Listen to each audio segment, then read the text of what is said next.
परम प्रेममय श्री श्री ठाकुर अनुकूलचंद्रଙ୍କ श्रीहस्तलिखित पवित्र सत्यानुसरण ग्रंथ पाठ अर्थ मान जश इत्यादि पाइबा आशारे मते ठाकुर सजाई भक्त हुओ नहीं।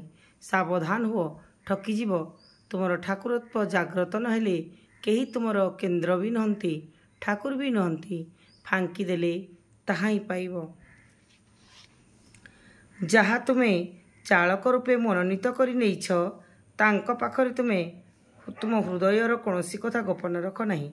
गोपन करिले तांको अविश्वास कराहेब, आउ अविश्वास ही अधपतन।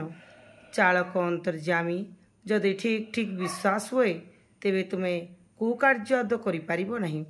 आउ जदि बा करि पकाओ तेबे निश्चय स्वीकार करिब। आउ गोपन करने को इच्छा हेले ही जानी रख तुम हृदय रे दुर्बलता आसीछि एवं अविश्वास तुमको आक्रमण करिछि। सावधान हुओ, नचेत अनेक दूर को गड़ीजीव। तुमे यदि गोपन कर तुमर सच्चालक मध्य तुम ठारू आत्मगोपन करिवे।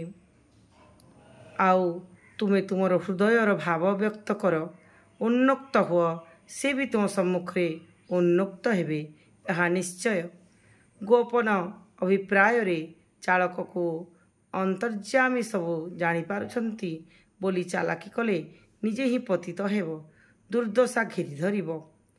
हृदय विनिमय भल पाइबार गोटे लक्षण।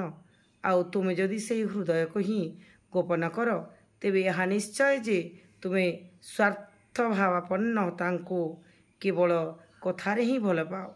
कामरे गोपन अछि किंतु भल पाइबारे तो उभयंकर भितरे किछि हेले गोपन रही पारे नहीं। सच्चालक पतला अहंयुक्त से निजे तांकर क्षमता कौनसी मते तुम परे जाहिर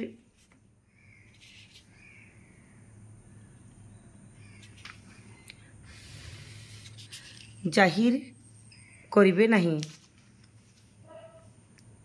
एवं सेथिपाई तुमर भावानुजाई तुमको अनुसरण करिवे। आउ यह ही सच्चालकर स्वभाव। जदि सच्चालक अवलंबन करिथाओ जहा कर भय नहीं, मरिबो नहीं, किंतु कष्ट पाई राजी थाओ। जय गुरु। वाणी संख्या 46। जय गुरु।